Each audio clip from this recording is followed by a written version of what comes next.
In the Declaration of Independence, it states that all men are created equal.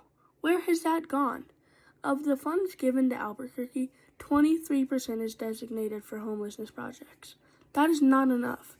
In 2021, there were 1,311 people recorded homeless. In 2024, 2,740 people were recorded.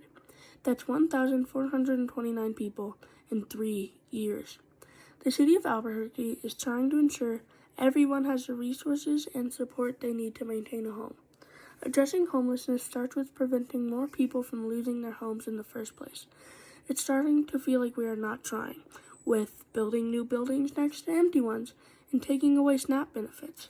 SNAP benefits 42 million low-income Americans, and we got rid of it like it was nothing.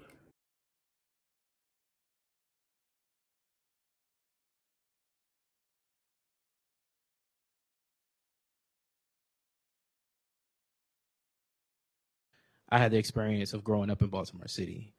Some sides of Baltimore City a little bit safer, and some not so safe where there's gun violence every other night. And then as I got to adulthood, I had the luxury of living in other parts of Maryland that was very, very safe. And just my mentality of coming from Baltimore City and different organizations, different communities that were not safe, and then coming to a whole community that gun violence was maybe once, crime was maybe once out of the year, how quickly I felt much more naturally safe, and my well-being just completely elevated just off of the environmental change. In Franklin County, we serve more than 183,000 SNAP recipients, most of whom are children or older adults.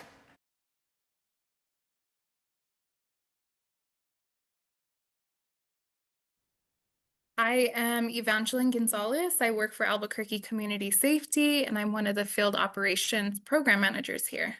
Awesome. Thank you so much for coming out. I have a couple questions for you today. What are the most common reasons for homelessness in our community, would you say? I would say housing is really expensive for a lot of individuals, so I think that can be one factor. Lack of resources too. A lot of the homeless population, they're on a fixed income, so sometimes they don't have resources to keep up with the households and all that comes with it. Which communities are most affected by homelessness? We see a lot of disabled people that are affected by homelessness, people that are struggling with mental illness as well. Physical disabilities play a factor into that too.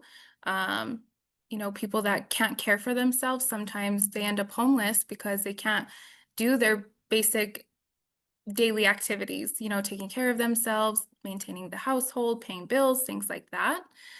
I would say like the age range that we see that's like most popular would be like from 25 to 54, at least here in Albuquerque.